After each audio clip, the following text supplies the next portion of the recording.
இதுக்கப்புறம் யார் எனக்கு கல்யாணம் பண்ணாலும் இவர் எனக்கு கடத்தின சம்பவங்கிறது என் வாழ்க்கையில பெரிய பிரச்சனையை உண்டாக்குறதுக்கு வாய்ப்பு இருக்கு. அதனால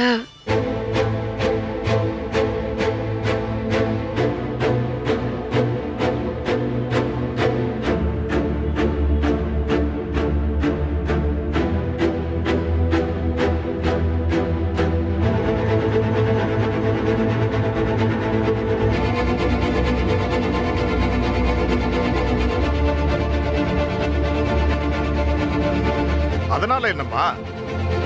என்னை தொட்டு தூக்கிட்டு போன இந்த அழகருக்கும்